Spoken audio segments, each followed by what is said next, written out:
ન બોલ્યામાં 9 ગુણ। ઉજ્જૈન નગરીમાં જ્ઞાનદેવ નામનો મહાતપસ્વી બ્રાહ્મણ રહે। જેટલો જ્ઞાની એટલો ધર્મિષ્ઠ, જીવનભર પુરુષોત્તમ માસનું વ્રત કરવાનો સંકલ્પ કરેલો, આખો મહિનો ઉપવાસ કરે। એમ કરતાં જ્ઞાનદેવ 70 વર્ષનો થયો। મહાતપના કારણે એની કાયા કુશ થઈ ગઈ। લાકડીના ટેકે માંડ ચાલી શકતો। અશક્તિએ એને ઘેરી લીધો, તોય એણે જપ તપ ન છોડ્યા। એવામાં પવિત્ર પુરુષોત્તમ માસ આવ્યો। જ્ઞાનદેવ મૂંઝાણો। સંકલ્પ પ્રમાણે ઉપવાસ તો કરવા જ પડે અને નદીએ સ્નાન કરવા પણ જવું જ પડે। જ્ઞાનદેવે તો ભગવાન પર ભરોસો રાખીને વ્રત શરૂ કર્યું। પ્રથમ દિવસે પરોઢિયે ઉઠીને પ્રાતઃકર્મ પતાવી નદી તરફ જવા નીકળ્યો। ડગમગતી ચાલે ચાલતો, વારંવાર વિશ્રામ કરતો જ્ઞાનદેવ છેક સૂર્યોદય સમયે નદીએ પહોંચ્યો।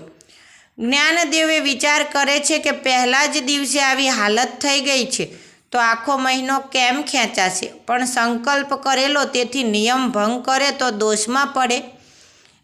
સ્નાન કરી વાર્તા સાંભળી જ્ઞાનદેવ ઘેર આવ્યો ત્યારે બપોર થઈ ગઈ હતી।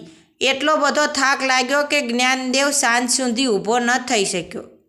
એક તો 70 વર્ષની ઉંમર, વળી મહાતપના કારણે જ્ઞાનદેવ અતિશય નિર્બળ થઈ ગયો હતો। એનું તન ભાંગી પડ્યું હતું, પણ મન મજબૂત હતું। મોડી રાત સુધી જ્ઞાનદેવ જાગતો રહ્યો અને પ્રભુ સ્મરણ કરતો રહ્યો।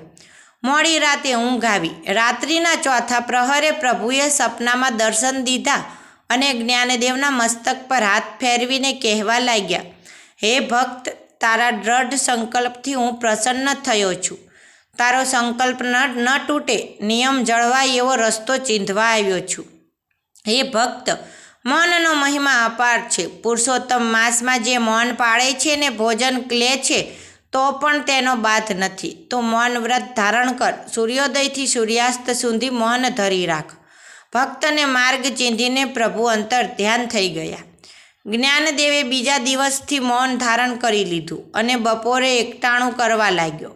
શરીરમાં શક્તિ આવતા એનો ઉત્સાહ પણ વધી ગયો।